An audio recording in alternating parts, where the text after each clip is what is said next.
बिस्मिल्लाहिर्रहमानिर्रहीम। क्लास 11 के लिए आज का टॉपिक है काइनेटिक एनर्जी ऑफ रोटेशन। सबसे पहले आपको बताऊं, काइनेटिक एनर्जी आप पढ़ चुके हैं लीनियर मोशन में। काइनेटिक एनर्जी हम कहते हैं कि the energy possessed by body due to motion, मतलब जो ऑब्जेक्ट हरकत में हो उसके अंदर काइनेटिक एनर्जी होती है।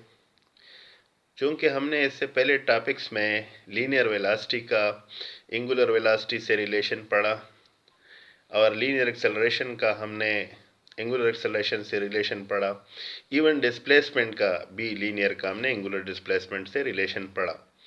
लेकिन इस टॉपिक में हम काइनेटिक एनर्जी जो लीनियर है उसका रिलेशन पढ़ेंगे रोटेशनल काइनेटिक एनर्जी के साथ।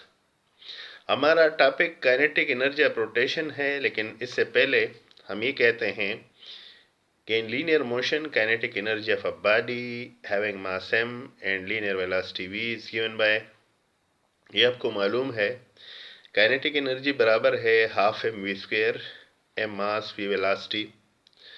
लेकिन in case of angular motion अगर कोई ऑब्जेक्ट दायरे में घूम रहा हो या रोटेशन हो तो हम कहते हैं rotational kinetic energy of the body is given as K E, यानी kinetic energy of rotation is equal to half I omega square. इधर v है जो लीनियर वेलोसिटी है, इधर ओमेगा है जो एंगुलर वेलोसिटी है, इधर मास है जिसको हम इनर्शिया के लिए लेते हैं, इधर i है जिसको मोमेंट ऑफ इनर्शिया के लिए लेते हैं।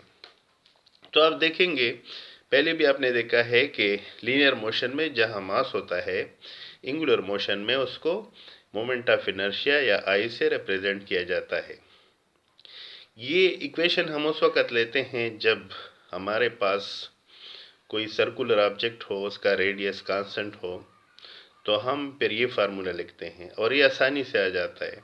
आपने सिर्फ ये जो v है इसकी जगह आर ओमेगा लिखना है, फिर इसमें जो एम आर स्क्वायर होगा वो आई के बराबर आएगा और ओमेगा स्क्वायर आ जाएगा, इसके लिए रिलेशन है।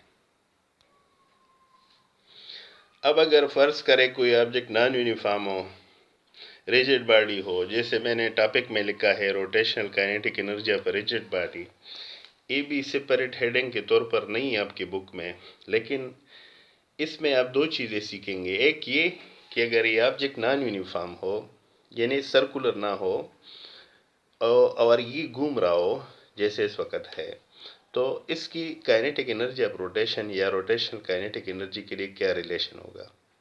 सो एक सिंपल सा मैथमेटिकल प्रूफ है जो हम इसमें कर लेते हैं। हम सपोज करते हैं, हम कहते हैं कि there is a force which is applied on a rigid body to rotate it anti-clockwise about its center of gravity, यानी सेंटर ऑफ ग्रेविटी वो पॉइंट जहाँ पे किसी ऑब्जेक्ट का पूरा मास लगता है या वेट वहाँ पे पूरा लगता है। और कोई भी ऑब्जेक्ट जब घूमता है तो अपने सेंटर ऑफ ग्रेविटी के गिर्द घूमता है। ये सपोज कोई पत्थर है जिसको हम लेते हैं जो घूम रहा है दायरे में, तो इसकी काइनेटिक एनर्जी क्या होगी वो हम डिस्कस करेंगे। अब इसके लिए ये है कि ये जो ऑब्जेक्ट है या रिजिड बॉडी है इसको हम छोटे छोटे मासेस में डिवाइड करते हैं। जैसे मैंने लिखा कि the body is divided into a number of small masses m1 m2 m3 up to fmn having distance r1 r2 r3 up to rn from the center of gravity। मतलब ये है कि ये जो छोटे छोटे मासेस हैं इनका सेंटर ऑफ ग्रेविटी से फासला m1 का r1 है, m2 का r2 है, m3 का r3 है, इसी तरह mn का rn है। मतलब ये है कि ये इनके अलग अलग रेडियस है। ये r1 r2 r3 r4 जो मैंने लिखा है ये सब एक दूसरे से मुख्तलिफ है, इसलिए हमने डिफरेंट इसके नाम दिए हैं। अब अगर आप इसका टोटल काइनेटिक एनर्जी मालूम करेंगे, ये बात आपको बतानी है कि जब कोई ऑब्जेक्ट घूमता है, जैसे किसी गाड़ी का पहिया रोटेट होता है, तो ये आगे जाता है, तो आगे जाने की वजह से इसकी लीनियर काइनेटिक एनर्जी भी है और रोटेशनल काइनेटिक एनर्जी भी है। लीनियर काइनेटिक एनर्जी जिस्म या ऑब्जेक्ट या कार की आगे की हरकत है और रोटेशनल काइनेटिक एनर्जी उस कार की व्हील की रोटेशन है चूंकि दोनों का ताल्लुक है, हम इधर इसको साबित कर लेते हैं। सो टोटल काइनेटिक एनर्जी जब हम लिखेंगे तो सब काइनेटिक एनर्जीज को ऐड करेंगे, मतलब इसकी काइनेटिक एनर्जी, इसकी और सबकी। मैंने लिखा है Ke1, Ke2, Ke3 up to Ke(n). अब KET मतलब टोटल काइनेटिक एनर्जी, एक एक का फार्मूला लिखो। Half m1v1 square, half m2v2 square, इस तरह से हाफ mn(vn) स्क्वायर। अब चूंकि रोटेशन है तो लीनियर वेलोसिटी को हम एंगुलर वेलोसिटी में इस फार्मूले से बदल सकते हैं। v बराबर है r ओमेगा की। तो अगर v1 हो तो r1 ओमेगा 1 होगा, v2 हो तो r2 ओमेगा 2 होगा। लेकिन एक बात याद रखो कि इन सब की जो वैल्यू ऑफ ओमेगा है एक है, एंगुलर वेलोसिटी। तो इसके साथ हम 1 2 3 नहीं लिखेंगे, रेडियस के साथ लिखेंगे, मास के साथ लिखेंगे। देखो हाफ m1 लिख दिया, v1 स्क्वायर की जगह आ जाएगा r1 स्क्वायर ओमेगा स्क्वायर। इस तरह से हाफ m2 आ जाएगा और v2 स्क्वायर की जगह r2 स्क्वायर ओमेगा स्क्वायर आ जाएगा। आगे जाते जाए फिर हाफ mn और vn की जगह स्क्वायर की जगह n स्क्वायर ओमेगा स्क्वायर आ जाएगा। चूंकि सब में ओमेगा स्क्वायर कॉमन है, क्योंकि एक जैसा है, हाफ भी कॉमन है, 1 और 2 बाहर लिख दिया, ओमेगा स्क्वायर लिख दिया, m1 r1 स्क्वायर आ जाएगा प्लस m2 r2 स्क्वायर रह जाएगा, up to mn rn square आ जाएगा। हाफ ओमेगा स्क्वायर लिख दिया। ये भी देख लो कि इधर काइनेटिक एनर्जी टोटल या लीनियर के लिए है, ये रोटेशनल काइनेटिक एनर्जी हो जाती है। सिग्मा समेशन हम लिखते हैं, यानी इन सब को ऐड करने के लिए हम ये सिंबल लिखते हैं MI/RI स्क्वायर। यानी जब I स्टार्ट होगा 1 से और n तक जाएगा तो ये सारी वैल्यू आ जाएगी। और सिग्मा हमेशा प्लस के लिए, मिसाल अगर आप पहली वैल्यू रख दे 1 तो m1 r1 स्क्वायर आ जाएगा, फिर प्लस, फिर दूसरी वैल्यू रख दे m2 r2 स्क्वायर आ जाएगा, फिर प्लस, वगैरह वगैरह। अब ये वाला हिस्सा जो है MIR स्क्वायर, ये इनर्शिया का फार्मूला है, I मोमेंट ऑफ इनर्शिया, यानी the total moment of inertia है।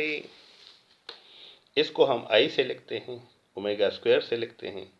इसका मतलब कि rotational kinetic energy half I omega square आ जाएगा। हमारा अगला टॉपिक है rolling up disc and hoop down the inclined plane. अब दो ऑब्जेक्ट्स है, किसी इंक्लाइंड प्लेन से उनको छोड़ देते हैं। ये दोनों ऑब्जेक्ट घूमते हुए आएंगे नीचे। आपको बताना है कि कौन सा ऑब्जेक्ट जमीन तक पहले पहुंचेगा। इस फिगर को देख लेते हैं। एक इंक्लाइंड प्लेन है, चढ़ाई है, इससे दो चीज़ों को छोड़ा गया है। एक हुप है, इसको रिंग भी कहते हैं, अंगूठी की तरह। सिलेंडर है, ये बिल्कुल कैरम बोर्ड वाला जो गिट्टी होती है उसको भी कहते हैं, उसका जो डेस्क है सो इसको हम डेस्क भी कह सकते हैं, सिलेंडर भी कह सकते हैं। दोनों को इधर से छोड़ते हैं, ये घूमते हुए आएंगे और ज़मीन तक पहुंच जाएंगे। हम इसमें ये मालूम करते हैं कि कौन सा ज़्यादा वेलोसिटी से नीचे आएगा और इन दोनों में से कौन सा पहले पहुंचेगा। अगर आपको क्वेश्चन दिया जाए तो आपको ये कहा जाएगा कि टू ऑब्जेक्ट्स, अ सिलेंडर या disc and a hoop, are rolled down in inclined plane, which one reach the ground earlier. So आपने साबित करके बताना होगा। सबसे पहले हम ये डिस्क वाला लेते हैं। ये देख लो, हाइट पर इन दोनों के अंदर पोटेंशियल एनर्जी होती है। जब इनको हम छोड़ते हैं इस डिस्क को तो ये घूमता हुआ नीचे जाएगा। ये घूमता भी है और आगे भी जाता है, इसलिए इसमें दो तरह की एनर्जीज हैं। लीनियर काइनेटिक एनर्जी आगे जाता है, रोटेशनल काइनेटिक एनर्जी घूमता है। तो इस वक्त इसके अंदर पोटेंशियल एनर्जी है, इसलिए जब इसको हम छोड़ते हैं तो वो ये लिखेंगे कि loss in potential energy is equal to gain in kinetic energy translational plus gain in kinetic energy rotational.